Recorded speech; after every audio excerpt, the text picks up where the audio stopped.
courent plus vite.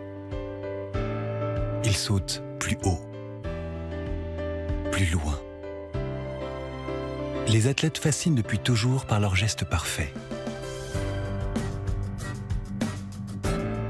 On s'était contenté d'admirer la puissance de leur corps.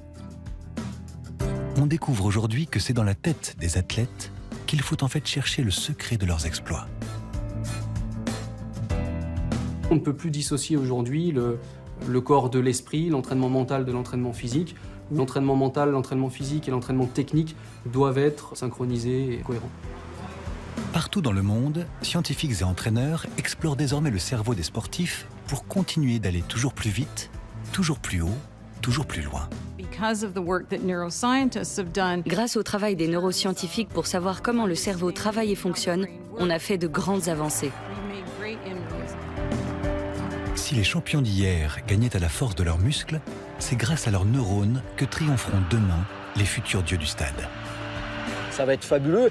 On commence à s'attaquer à la préparation, mais plus que mental, c'est le mental, cognitif, prise d'infos, intelligence. Et là, il y a une marge de progression qui est exceptionnelle.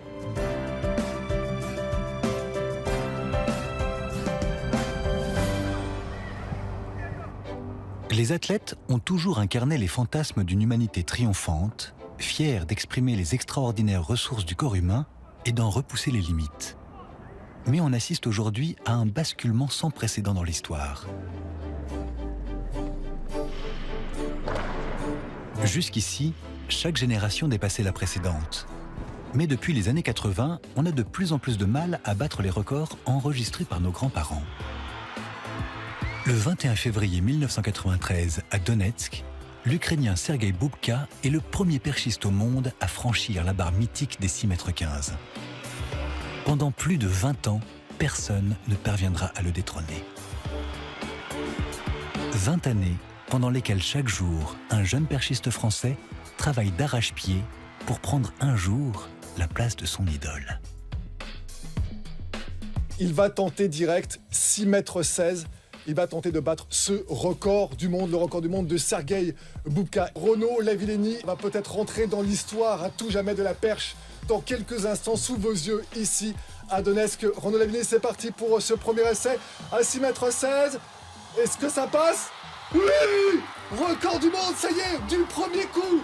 C'est incroyable, il l'a fait du premier coup, Renaud Lavillenie. Regardez Sergueï Boubka, bien sûr, qui est debout, qui applaudit, certainement très très ému. C'est un moment historique pour l'athlétisme et pour Renaud Lavillenie, pour l'athlétisme français tout simplement. C'est incroyable. 20 années d'entraînement pour une consécration historique. 20 années d'entraînement pour repousser les limites d'une discipline que l'on croyait finie. Et finalement, 20 années d'entraînement pour un simple petit centimètre de différence. En faudra-t-il 20 de plus pour gagner à nouveau quelques millimètres? C'est encore possible de battre des records. On le voit bien avec Renaud Lavillenie qui pourrait le battre à nouveau. On se rapproche de plus en plus. On se rapproche de la vérité, on se rapproche d'un des maxima potentiels. Mais il reste encore toujours une marge qui est de plus en plus petite. Pour franchir cette dernière marche, entraîneurs et préparateurs savent désormais qu'il faut renouveler en profondeur les méthodes et les approches. À présent que le corps semble avoir livré tous ses secrets, c'est vers la tête de leurs athlètes qu'ils se tournent pour faire émerger les futurs Boubka, Lavillenie ou Galfion. 50%, voire plus, 60% du saut, il se passe en bout de piste dès le premier appui. C'est la tête qui va engendrer un bon saut dès le début, enfin avant le saut, quoi. On essaie de voir le saut avant, parce que ça va très très vite, et essaie de le faire au ralenti dans sa tête, les yeux ouverts, les yeux fermés, tout ça mentalement, quoi. C'est vraiment une quête, une recherche de chaque athlète de comprendre comment fonctionne son cerveau. Il n'y a pas un saut qui ressemble à une autre, il n'y a pas une course d'élan qui ressemble à une autre, c'est assez étonnant. Comprendre comment fonctionne son cerveau, c'est désormais la clé pour faire la différence au plus haut niveau de la compétition.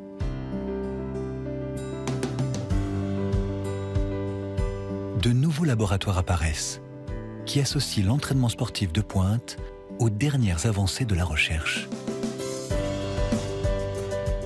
Je crois que l'athlète du futur sera très différent. Ce qui va changer, c'est 1. La place de la science avec le rôle du cerveau dans la performance, et 2. La technologie, pour nous aider à tirer le maximum des athlètes. Donc je crois que l'athlète du futur aura l'air pareil, mais en fait l'approche de l'entraînement et de la compétition sera différente grâce à la technologie et à la science. Mais que sait la science du cerveau des athlètes? Cacherait-il derrière leurs biceps des super pouvoirs qui mériteraient d'être enfin étudiés de plus près? C'est l'hypothèse avancée par une équipe de jeunes neuroscientifiques britanniques spécialisés dans l'étude de l'expertise sous toutes ses formes. Après les joueurs d'échecs et les musiciens professionnels, ils ont mesuré la matière grise des ceintures noires de karaté pour savoir si les athlètes de haut niveau avaient un cerveau différent du commun des mortels. Dans le domaine des neurosciences, on ne savait pas exactement si le fait de pratiquer un sport pendant très longtemps pouvait modifier la structure du cerveau. Ça nous a incités à regarder s'il y avait des différences de structure neuronale entre des experts en karaté et des gens qui ne s'étaient jamais entraînés au karaté. Les experts en karaté, ce qu'on a découvert chez eux, c'est qu'ils étaient capables de coordonner leurs mouvements. Quand leur épaule atteint sa vitesse maximale, leur poignet aussi est au maximum de sa vitesse. Donc, au point d'impact, tout est parfaitement synchronisé. Si vous et moi on fait ça, on y arrive et ça a l'air bien. Mais en fait, ça n'est pas efficace. C'est cette petite différence qui fait tout l'effet. Si les coups du champion du monde de karaté, Guillaume Torgman, sont aussi précis, c'est que son cerveau gère avec une rapidité exceptionnelle tous les paramètres du mouvement. Au point d'affoler les appareils de mesure du laboratoire. Quand on a commencé l'expérience, on voulait que les karatékas cognent sur des capteurs avec tous leurs bras. Des coups comme ça, plusieurs à la suite.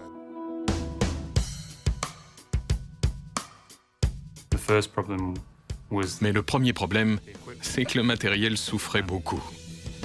Il était évident que le matériel ne ferait pas long feu.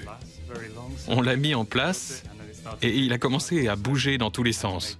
Donc il a vraiment fallu calmer le jeu. Une fois le matériel protégé, l'équipe a placé les karatékas sous scanner pour comprendre s'il y avait des différences structurelles entre le cerveau des experts et celui d'un groupe de contrôle.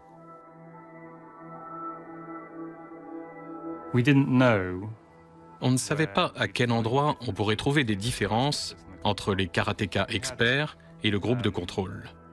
On avait un ensemble de régions où on pensait voir des différences.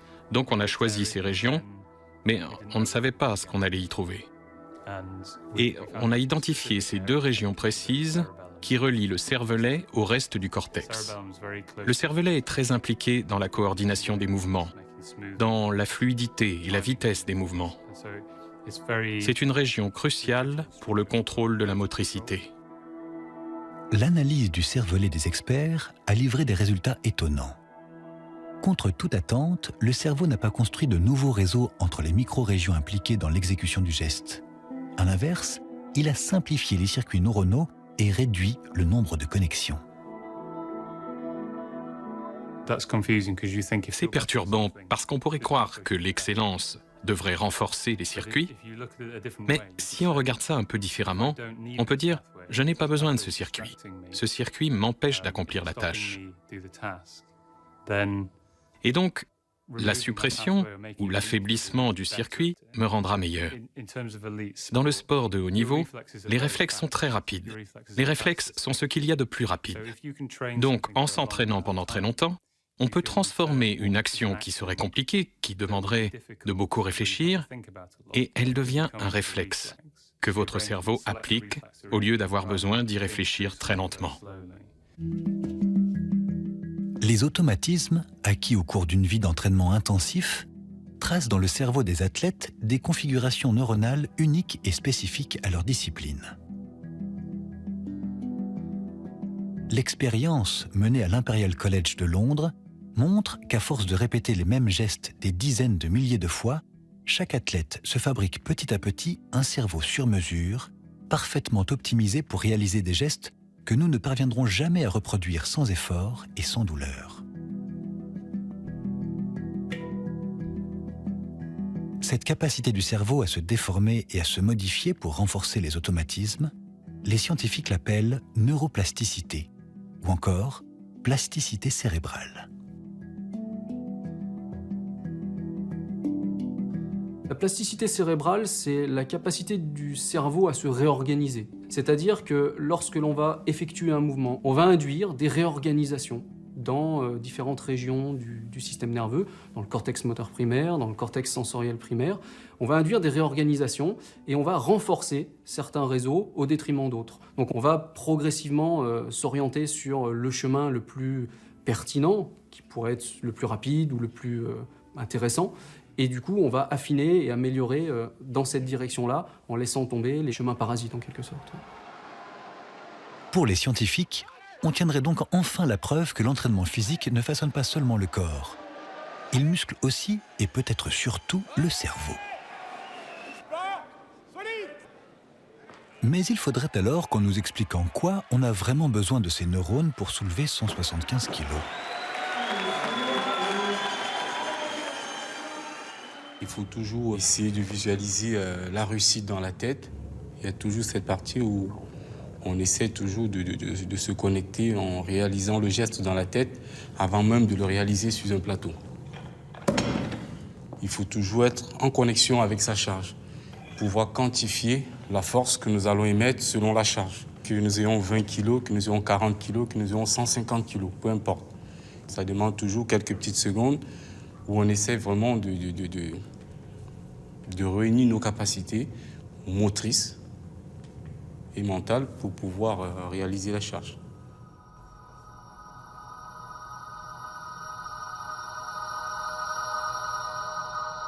Même en haltérophilie, le premier geste sportif serait donc une opération mentale.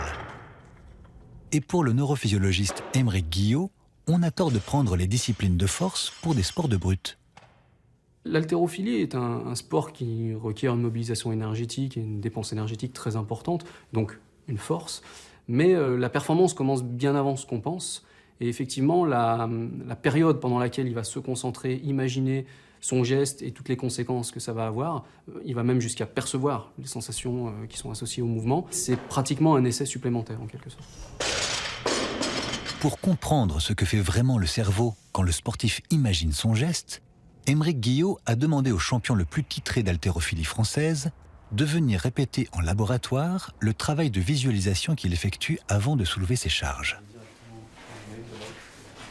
Auteur de plus d'une centaine de publications sur la visualisation, Aymeric Guillot va tenter aujourd'hui d'en comprendre les mécanismes neuronaux.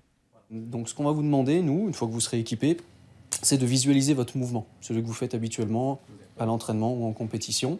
Et on va être capable, après des analyses, de déterminer les régions du cerveau qui sont actives quand vous visualisez le mouvement et comment les régions communiquent entre elles. Donc on va voir, si vous voulez, une sorte d'image de ce que fait votre cerveau lorsque vous imaginez le mouvement. Cette technique nouvelle, utilisée ici pour la première fois sur un athlète de haut niveau, s'appelle la magnétoencéphalographie. 300 capteurs enregistreront le champ magnétique produit par l'activité électrique des neurones dans le cerveau. La résolution temporelle exceptionnelle de ce scanner ultra précis permettra ainsi aux scientifiques de suivre l'activité cérébrale du champion à la milliseconde près. Une précision impossible à obtenir avec les techniques d'imagerie traditionnelles.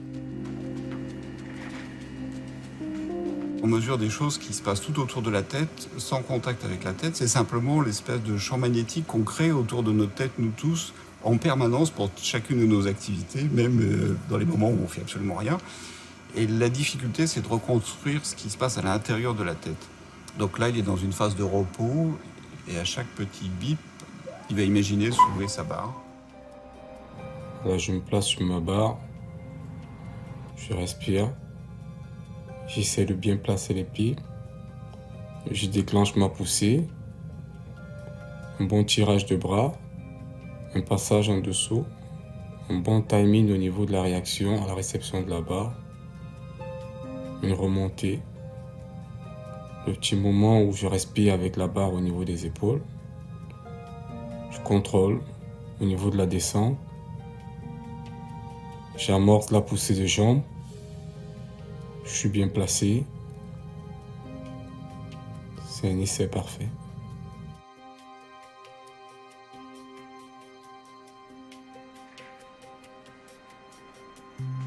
Et bien voilà, il a fini de soulever ses barres. Donc j'espère qu'il n'est pas trop fatigué maintenant. Peut-être fatigué mentalement. On va aller voir. Voilà, c'est fini maintenant, on arrive.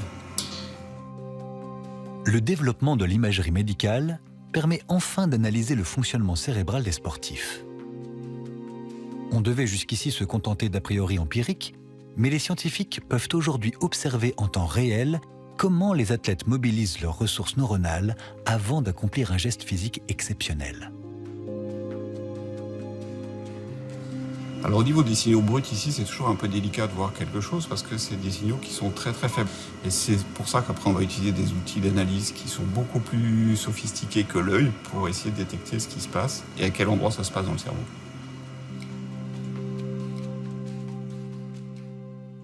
Donc là, on va voir ce qui se passe lorsque Vensela a imaginé son mouvement.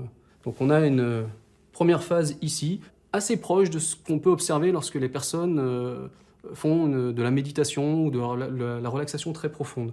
Donc on a une sorte de désengagement de ces régions du cerveau, un petit peu comme si Ventselas voulait faire le vide, se focaliser, se préparer vraiment à faire quelque chose. Donc on a une sorte de mise en retrait, de reset et de désengagement de ces régions-là. Et une fois seulement que c'est terminé, ce qu'on aura comme coloris bleu traduit plutôt une activité lorsqu'il imagine le mouvement dans les régions sensorimotrices et visuelles. Par exemple ici, à l'arrière du cerveau, dans les régions visuelles, qui sont probablement liées au fait qu'il visualise, qu'il voit les différentes phases de son mouvement. Les régions plus dites sensorimotrices vont être davantage liées à l'exécution et au contrôle du mouvement. Donc on va impliquer davantage les systèmes moteurs et les systèmes sensoriels qui sont impliqués véritablement dans la réalisation et la préparation du mouvement. Si l'image mentale produite par Ventselas d'Abaya l'aide effectivement à soulever ses barres, c'est parce que cette image n'active dans son cerveau que les neurones utiles à la réalisation du geste à venir. Seuls les grands athlètes seraient ainsi capables de désactiver complètement, puis d'activer brusquement, les régions motrices de leur cerveau sans avoir recours au moindre muscle.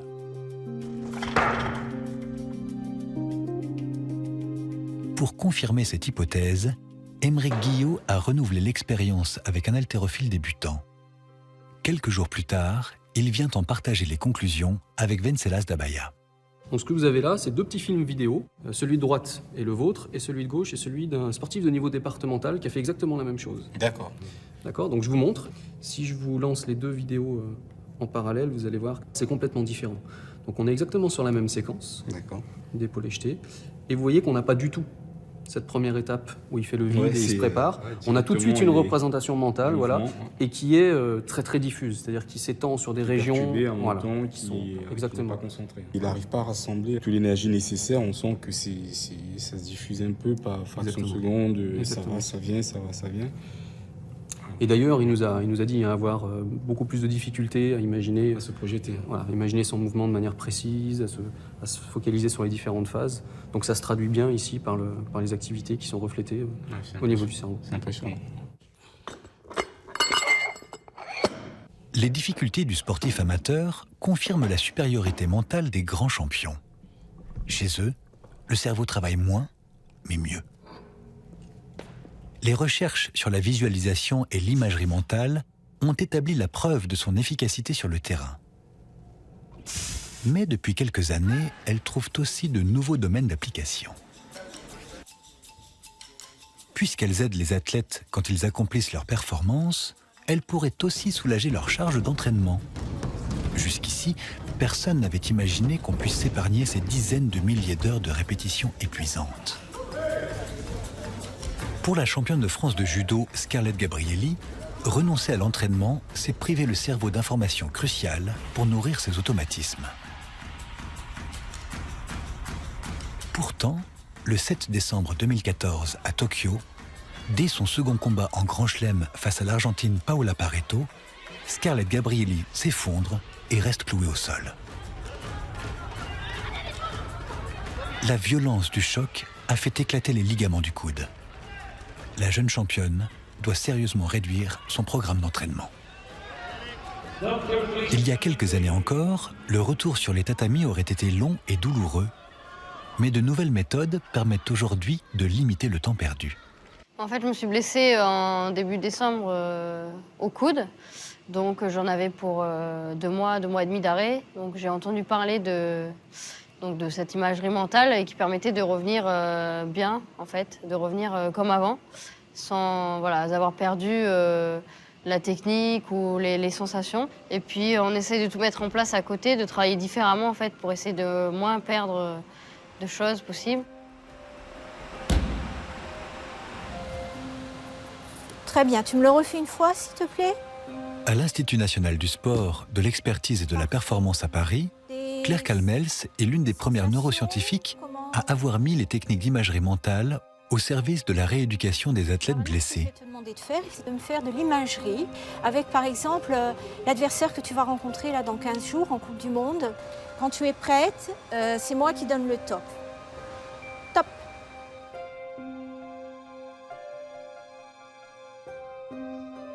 Lorsque l'on fait une image mentale, en fait, il y a des zones du cerveau qui sont activées, qui sont généralement les zones motrices, qui sont les mêmes que lorsqu'on exécute un geste.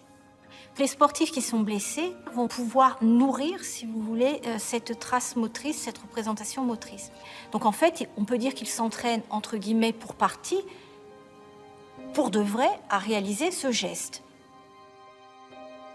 Le travail de Claire Kalmels s'appuie sur l'une des découvertes majeures des neurosciences contemporaines. Visualiser un mouvement ou le faire pour de vrai produirait quasiment les mêmes effets sur le cerveau. Autrement dit, on pourrait nourrir son cerveau simplement en regardant les autres travailler. Est-ce que ça veut dire que, par exemple, je caricature, je suis une novice en tennis. Mais par contre, je regarde Roland-Garros toute la semaine. Je regarde tous les matchs. Est-ce que parce que j'observe Federer ou Nadal, est-ce que ça veut dire que je vais être capable de réaliser leurs gestes? Non. Comme moi, je suis novice, je serai incapable de reproduire le geste. Dommage. On ne peut pas encore faire du sport en restant devant sa télévision. La science ne peut pas tout.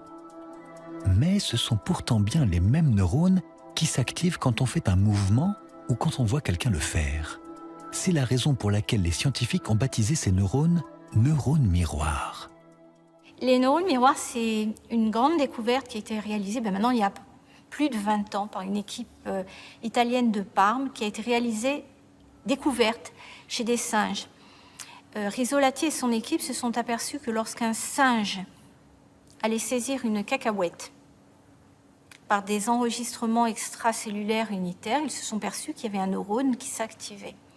Ce qui est très fort, c'est qu'ils se sont aperçus que quand ce même singe, il observait un de ses congénères saisir la cacahuète ou un expérimentateur saisir cette cacahuète, eh bien, le même neurone s'activait.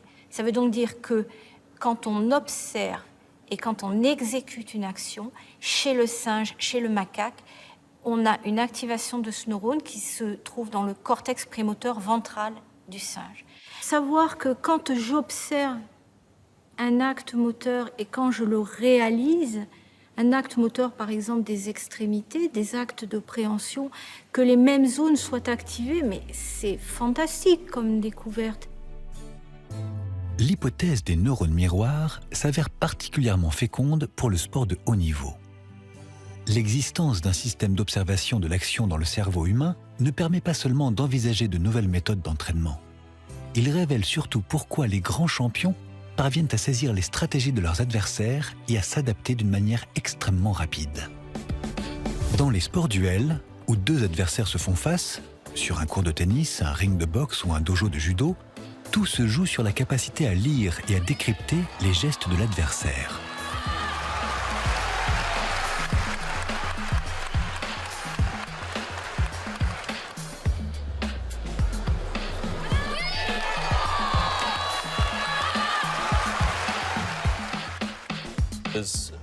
Il y a tout un éventail de sports pour lesquels être capable de percevoir des détails subtils chez vos adversaires est fondamental.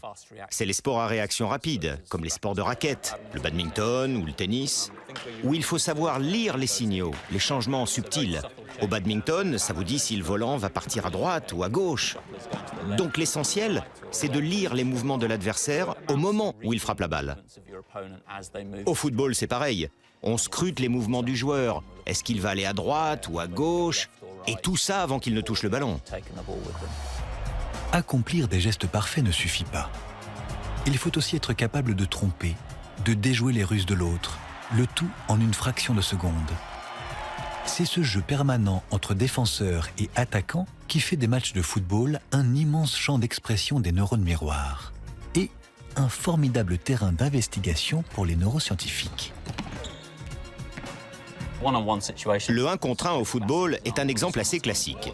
Quelqu'un arrive vers vous, il peut aller à gauche, il peut aller à droite, il peut d'abord faire un passement de jambes, et si vous avez Cristiano Ronaldo, il va vous en faire 3 ou 4. Donc il y a un large éventail de mouvements qu'il faut essayer de percevoir et d'analyser. Les joueurs de haut niveau excellent à lire de tout petits détails.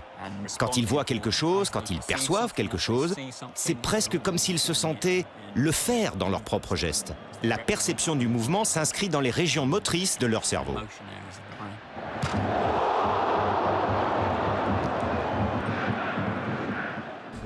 Pour comprendre comment les meilleurs footballeurs parviennent à anticiper les actions de leurs adversaires, Robin Jackson et ses collègues de l'université de Brunel ont placé une équipe de joueurs professionnels sous scanner et leur ont fait passer ce qu'on appelle un test d'occlusion temporelle. Le principe est simple. Sur l'écran, un attaquant s'apprête à tirer vers vous, mais le film s'arrête net avant que le coup ne soit frappé. À vous, ensuite, de deviner si le ballon va partir à droite ou à gauche. C'était la première fois qu'on allait chercher dans le système des neurones miroirs l'origine des facultés d'anticipation. J'ai discuté avec Robin Jackson et il m'a parlé de ses travaux sur l'anticipation qui utilisent la tâche de prédiction, ce qu'on appelle l'occlusion temporelle. C'est une tâche qui consiste à être capable de prédire les mouvements d'une autre personne pour réagir en fonction. Alors je lui ai dit, mais ça serait une super expérience à faire avec le scanner. Et effectivement, on a vu que le cerveau était hyper actif. C'était quelque chose qui faisait vraiment travailler le cerveau. Ça m'a beaucoup impressionné parce que je me suis dit, mais peut-être que c'est une des choses les plus importantes pour lesquelles notre cerveau est programmé.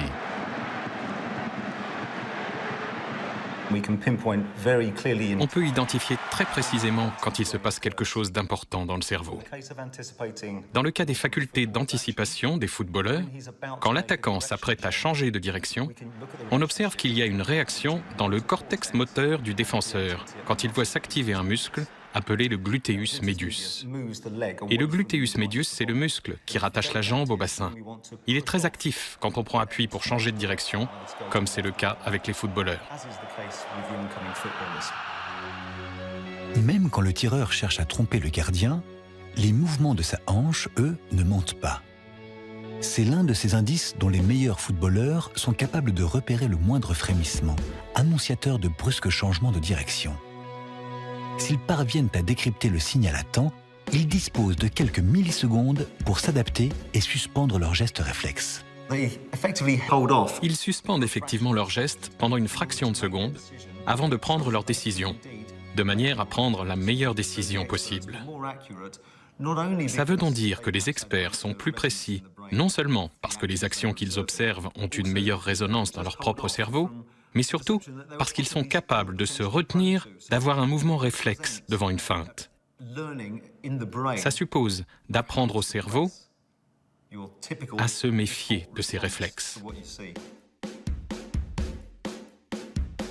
Étonnant paradoxe, les futurs Mozart du ballon rond passent des heures et des heures à répéter les gestes à l'entraînement pour finalement décider de ne pas les utiliser sur le terrain. Cette faculté de freiner la réponse réflexe, ou à l'inverse, de la laisser librement s'exprimer selon le contexte, constitue en réalité une forme supérieure d'exercice des neurones miroirs. C'est elle que nous admirons dans le jeu subtil et créatif des plus grands joueurs de l'histoire. Zidane, qui est pour moi un des plus grands joueurs de l'histoire du football, il faisait des gestes, on a l'impression que c'est facile, c'est simple, parce que pour lui, la qualité, l'excellence dans l'exécution de gestes, de l'action, du mouvement, il a automatisé ça, c'est dans son ADN, et il a compris, et il arrive à s'adapter. Le sport de haut niveau, c'est quoi? C'est pouvoir s'adapter très rapidement, comprendre très rapidement les situations instantanément.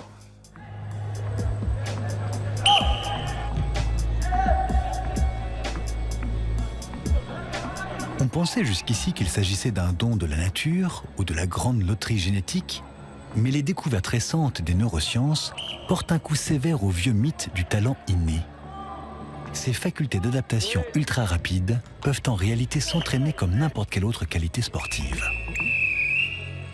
Le mental, c'est une évidence maintenant qu'il doit être au top, il doit être bien, le cerveau doit être bien formé, il doit être bien développé de la même manière que le corps. Et ça, c'est quand même relativement nouveau. Et on part, j'ai l'impression d'être 15-20 ans en arrière, quand on a commencé à s'attaquer à la préparation physique. Là, on commence à s'attaquer à la préparation, mais plus que mentale, c'est le mental cognitif, prise d'infos, intelligence. Les neurosciences s'étaient jusqu'ici contentées d'observer le cerveau des athlètes. Il s'agit maintenant de le transformer. Pour mettre les avancées théoriques au service de la performance sportive, les chercheurs s'investissent désormais dans la formation des jeunes talents. Un athlète de foot ou un athlète de hockey sur glace voit du mouvement continuel avec énormément d'éléments simultanés et il doit faire très, très rapidement. Alors, le cerveau gère ça d'une façon particulière et il doit finalement enjancer plusieurs processus cognitifs de façon simultanée. Alors, nous, c'est un peu ce qu'on a fait. Notre approche, c'était d'avoir quelque chose qui sollicitait ces différents systèmes-là de façon simultanée pour pouvoir entraîner leur capacité, améliorer leur capacité. Le système d'entraînement cognitif mis au point par Jocelyn Faubert à l'école d'optométrie de Montréal s'appelle le NeuroTracker. 4, 8, 7, 3. Il promet de révolutionner les méthodes d'entraînement et la bonne nouvelle, c'est que les footballeurs vont peut-être enfin aimer les maths. On a nos 8 boules jaunes, d'accord? Et puis il y en a 4 qui viennent de s'éclairer en rouge. Puis toutes les boules, pendant 8 secondes, elles se baladent dans l'écran. Elles peuvent s'entrechoquer ou se passer l'une derrière l'autre. À la fin des 8 secondes, un numéro apparaît sur chaque boule et tu dois être capable de me donner les numéros des 4 boules qui étaient éclairées en rouge. 5, 3, 8, 6. Pour la première fois, un simulateur virtuel cible directement les facultés cognitives des footballeurs professionnels et des futures stars du foot. Fruit de plusieurs années de travail en laboratoire, le NeuroTracker met entre les mains des plus jeunes de quoi rivaliser avec les plus grands joueurs internationaux. 8, 5, 2, 7. Dans le sport de très haut niveau maintenant, qu'est-ce qui continue à faire la différence? C'est les joueurs qui ont la vista comme un sens supérieur pour anticiper ce qui se fait dans le jeu et continuer à éclabousser le jeu de leur talent. Mais on pense réellement que c'est la vision qui leur permet ça, c'est la perception du jeu qui leur permet de faire ça. Pour exercer les capacités d'analyse des joueurs, le programme conçu par Jocelyn Faubert et ses collaborateurs accommode l'abstraction scientifique aux contraintes réelles du terrain. Un design épuré pour traduire la complexité des matchs de football en forme simple, mouvement, ligne et flux. Un flux optique, on l'a dans la vie de tous les jours, quand on marche dans une foule par exemple, c'est-à-dire un mouvement dynamique qui avance vers vous de façon constante. C'est ce qu'on a aussi en fait sur un terrain, puisqu'on a toujours l'information visuelle dynamique sur la scène visuelle qui est présente. Donc l'idée, c'est d'avoir ce mouvement comme un mouvement de joueur, et en plus une scène dynamique qui bouge autour. Ça, c'est pour surcharger le cerveau. C'est pour que lorsque l'athlète a subi un tel entraînement, on automatise les systèmes cérébraux, on automatise les réseaux pour rendre plus facile la tâche une fois sur le terrain. 5, 8, 2, 3. Parfait, continue comme ça. Le champ visuel périphérique est bardé de réseaux neuronaux du type magnocellulaire qui sont responsables de la perception du mouvement. Donc, comme on crée une stimulation en vision périphérique, on stimule ce réseau neuronal-là qui permet très rapidement aux joueurs d'être actifs dans ce traitement de l'information pour être de plus en plus fluide. En somme, il suffirait d'un bon score au jeu d'arcade pour décrocher le ballon d'or. Facile, non? Alors, à vous de jouer. Il suffit de suivre les 4 petites boules rouges pendant 5 secondes. Vous êtes prêts? C'est parti.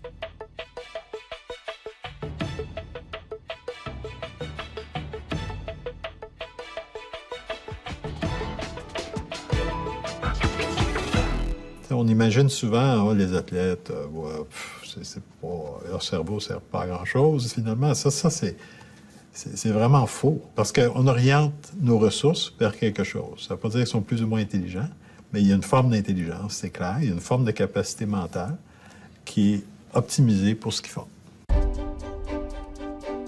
La science quitte ses laboratoires pour descendre sur le terrain. Mais si les chercheurs sont aujourd'hui prêts à mouiller le maillot, il reste encore à convaincre les sportifs de leur faire une petite place dans l'équipe.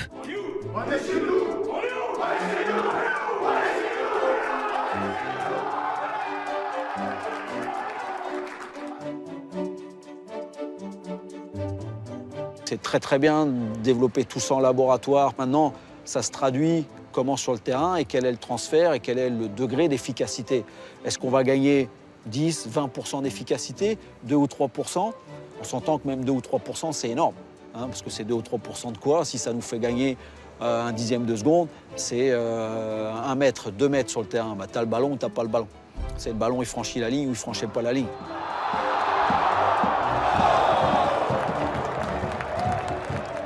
On a fait différentes études qui ont été publiées. Et oui, on apprend, on est capable de s'améliorer, pas juste au niveau des athlètes. Nous aussi, on peut s'améliorer à cette tâche-là. Oui, ça corrèle avec le niveau de performance. Et oui, ça transfère sur des performances au niveau terrain, par exemple, au niveau de nombre de passes, pourcentage de passes, etc. Tout ça, tous ces éléments-là des étapes scientifiques ont été abordés ici et ailleurs, parce que maintenant, il y a plusieurs autres laboratoires qui utilisent notre approche, l'approche du neurotracker, pour évaluer, pour prédire et pour améliorer les performances. Né à Montréal, le neurotracker franchit aujourd'hui l'Atlantique. De Manchester à Barcelone, en passant par l'Olympique lyonnais, les meilleurs centres de formation européens parient désormais sur l'entraînement cognitif pour former leurs futurs champions et détecter les jeunes talents. En utilisant le neurotracker avec les jeunes, on s'est aperçu qu'au-delà de l'intérêt au niveau perceptif, ça permet aussi d'augmenter la capacité de stockage du cerveau en expérience et sa capacité à réagir aussi à une vitesse importante à des signaux qui lui sont donnés, des signaux qu'il perçoit, je dirais, dans le flou, dans la périphérie, puisqu'on n'a pas le temps de s'informer en posant son regard dans le jeu. On doit traiter 3, 4 informations très rapidement. 6, 4, 2, 7. La vision périphérique permet aux grandes légendes du foot de savoir la place exacte de leurs partenaires et de leurs adversaires sur le terrain sans même avoir besoin de tourner la tête. Hier, on prenait ça pour du génie ou de la magie. Demain, chacun pourrait se fabriquer un Zidane ou un Messi à domicile plutôt que de l'acheter à prix d'or sur le marché. Le football est dans une spirale, une évolution telle que la seule solution, c'est de former ses propres joueurs. Donc investissement très important qui est tout à fait calibré à Lyon, puisqu'on dépense entre 7 et 10 millions chaque année d'euros dans la formation. Donc c'est vrai que le cérébral va prendre le pas. Et si c'est le cas demain dans le football, je pense que Lyon aura plus de chances que certains autres, parce qu'on a pas mal innové, inventé, recherché avant les autres dans ce secteur-là. La première génération d'athlètes formés à l'entraînement cognitif attend maintenant l'heure de faire ses preuves. Avec elle, c'est toute une nouvelle vision du sport et du football qui espère triompher demain dans les stades. C'est extraordinaire, la science et l'éducation et la pédagogie et le développement, c'est extraordinaire. C'est que dès qu'on met le doigt sur une petite chose, il y a tellement de questions que ça ouvre derrière que tu as l'impression que les développements sont infinis. Et ce qui est fabuleux, c'est que quand on est dans le domaine de la recherche, tu peux travailler par hypothèse et puis essayer ça ne marche pas, on fait autre chose. Je pense que ça va exploser le travail cognitif avec les appareillages, les approches, ça va être fabuleux. Et là, il y a une marge de progression qui est exceptionnelle dans les sports collectifs. Les progrès scientifiques ouvrent une ère nouvelle dans le monde du sport. Chaque athlète traînait déjà dans son sillage un impressionnant cortège de kinés, de diététiciens et de spécialistes en tout genre. Il faudra compter aussi avec l'apport des neurosciences. À Londres, la puissante firme pharmaceutique GlaxoSmithKline vient d'inaugurer un centre d'un nouveau genre, à la fois laboratoire scientifique et salle d'entraînement sportif. Ici, on veut enfin créer l'athlète complet, réunissant capacités cognitives et physiques dans un même corps.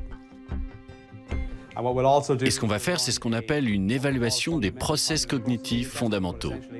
Bon, en gros, ça veut dire qu'on va regarder comment fonctionne votre cerveau et les liens avec vos performances sportives.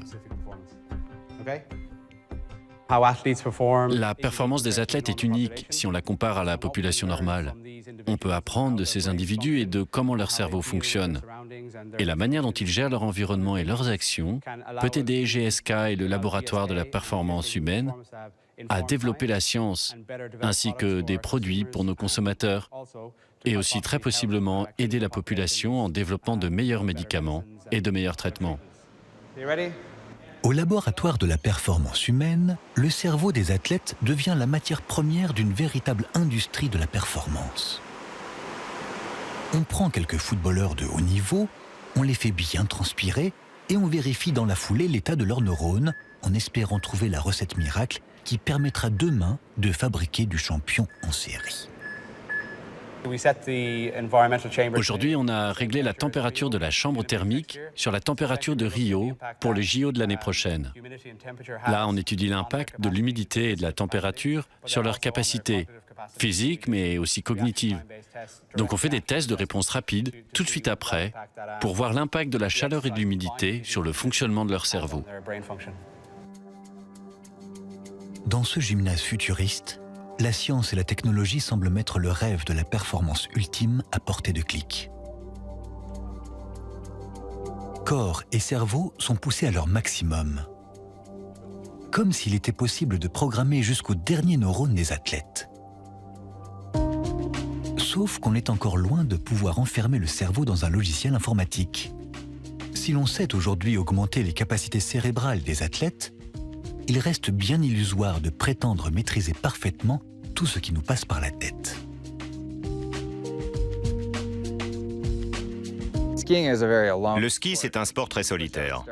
Vous passez le portillon, vous laissez votre équipe et vos entraîneurs, et pendant les 2 minutes qui suivent, vous savez, il n'y a plus personne. Vous n'entendez plus rien, il n'y a que vous et vos pensées, et le vent dans votre casque. On a vite fait, malgré la vitesse, de se mettre à gamberger, à penser à ce qui va se passer à la prochaine porte, ou aux erreurs que vous avez faites, ou même à votre prochaine lessive. Les pensées, ça va dans tous les sens, non?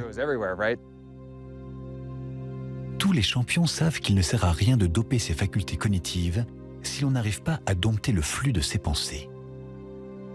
Pour faire un sportif parfait, il ne suffit pas d'un cerveau parfaitement calibré. Les sportifs doivent apprendre à en contrôler les divagations. Même au plus haut niveau, même chez des athlètes qui ont tout un environnement pour contrôler tous les aspects de leur performance, malgré tout, on a encore cette espèce de degré de liberté qui fait qu'il va y avoir un trou de concentration. Ce qui paraîtrait presque inimaginable vu le niveau d'entraînement qu'ont ces gars-là. Ça montre bien que le mental, et notamment la maîtrise de l'attention, ça reste un petit peu la dernière frontière donc pour ce qui est du sport de haut niveau.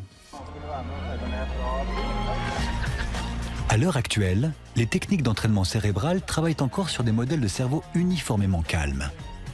Mais l'univers de la compétition plonge à l'inverse les sportifs dans un contexte de tension maximale. Pour Manuel Osborne-Paradis, toute la question est d'arriver à contrôler ses émotions pendant les 2 minutes que dure la course.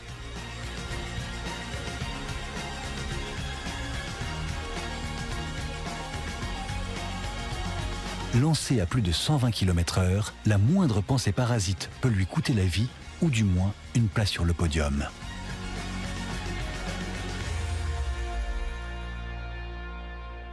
Elle-même ancienne championne d'athlétisme, Penny Wertner aide depuis 20 ans les meilleurs athlètes de la planète à rester au maximum de leur capacité dans des contextes particulièrement éprouvants. On mesure l'activité électrique du cerveau. On la mesure à la surface du crâne ou du cortex par électroencéphalographie, dans différentes bandes de fréquences, de manière à pouvoir en parler de façon simple. En gros, on a les ondes delta qui sont celles du sommeil. On a θ qui est plus proche de la rêverie, de l'esprit qui divague. Ensuite, on a alpha, puis les ondes bêta, hautes et basses, qui sont celles de la rumination, de la peur générée par le stress. Le retour qu'on a sur l'écran, qui est relié aux électrodes, nous donne une manière très concrète pour dire « Voilà, c'est là que tu dois être ». Le stress, l'excitation ou les états de concentration extrêmes font considérablement varier les ondes cérébrales. La technique employée par Penny Wertner permet aux athlètes d'en diriger eux-mêmes les variations. Par la seule force de son esprit, le champion de slalom Manuel Osborne-Paradis peut désormais rivaliser avec les meilleurs skippers du Vendée Globe. Plus il parvient à maîtriser ses ondes de stress, plus vite avance son petit bateau.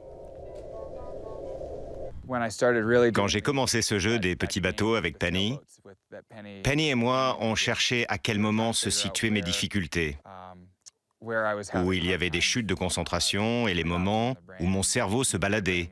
Et quand on faisait un test de 2 minutes, c'était toujours entre 1 minute 30 et 1 minute 45 secondes que mon cerveau se baladait le plus. Et si vous regardez ma carrière, toutes mes chutes, toutes les courses que j'ai perdues, ça s'est toujours passé entre 1 minute 30 et 1 minute 45. Ils gagnent énormément en confiance à mesure qu'ils progressent dans l'entraînement, parce qu'ils comprennent qu'ils peuvent effectivement gérer ça par eux-mêmes. Les athlètes avec qui j'ai travaillé pour les JO de Londres en 2012 ont tous les 3 géré ça superbement et donné le meilleur d'eux-mêmes. D'ailleurs, ils ont gagné des médailles. Aucun logiciel ne donnera jamais aux athlètes un contrôle absolu des émotions qui les animent. Mais il est possible d'apprendre à les orienter pour libérer ses automatismes et laisser s'exprimer sa créativité. Quand vous êtes en confiance, vous sentez que ça coule tout seul. Pour moi, skier, c'est passer de virage en virage et gagner de la vitesse pour prendre le virage suivant. Quand tout va bien et que tu suis ta ligne, ça glisse tout seul. Avec l'anxiété, on a de la tension dans les épaules et ça ne glisse pas. Tout devient mécanique et pas fluide. Si tu utilises ta respiration pour te calmer, alors ça devient facile de se laisser glisser et de laisser la montagne et les skis glisser ensemble. Cet état physique optimal où la performance est vécue sans la moindre sensation d'effort ni de travail, le psychologue hongrois Mihály Csikszentmihalyi l'a théorisé au cours des années 90 sous le terme de flow. Pour les athlètes, il constitue une sorte de Graal ultime. Le flow, c'est le fleuve qui coule et il n'est pas entortillé en train de se perdre dans des rochers dans tous les sens. On est dans une phase assez laminaire où tout va dans la même direction, toute l'énergie va dans la même direction.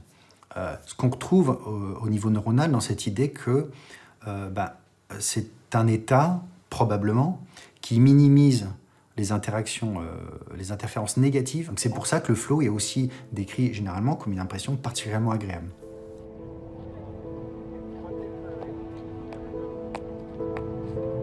Le flow, c'est quelque chose de très difficile à obtenir pour tous les athlètes. C'est ce déclic où tout autour de vous devient enfin synchronisé, où vous sentez le poids exactement où vous voulez qu'il soit, où vous sentez votre corps, où les moindres petits muscles que vous avez entraînés pendant des heures et des heures font exactement ce qu'ils doivent faire au bon moment, dans le bon rythme. Je crois que le flow a beaucoup à voir avec le rythme et la musique. Vous entrez dans cette dynamique et soudain, le monde s'arrête. Soudain, vous êtes presque un dieu. Vous contrôlez tout ce qu'il y a autour de vous et vous pouvez contrôler les plus petits gestes, les plus petits mouvements. Quand vous êtes dans le flow, tout ralentit. Et vous pouvez vraiment voir le poids et voir votre relation avec le poids et faire tourner le poids là où vous voulez et décider où vous allez mettre toute votre énergie. Toute l'énergie que vous avez en vous dans ce poids et la lâcher dans l'univers. Dès que vous lâchez, c'est le moment suprême, comme le Big Bang de la création.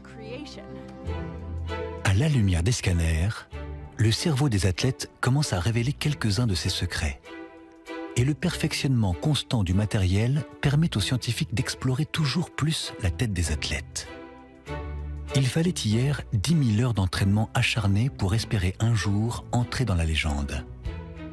10 000 heures d'efforts à répéter les mêmes gestes pour affiner patiemment ses réseaux neuronaux. 10 000 heures à courir, sauter, lancer, tirer pour finalement buter contre les limites du corps humain. Pour le monde du sport, l'avancée des recherches en neurosciences signe l'ouverture d'une ère nouvelle. Les stimulateurs neuronaux trouvent leur place dans les gymnases et les salles d'entraînement. Il faut maintenant les faire descendre au plus près des athlètes. L'athlète avait un corps parfait, il aura en plus un cerveau parfait. Et tout le monde attend désormais l'avènement prochain des nouveaux dieux de l'olympisme.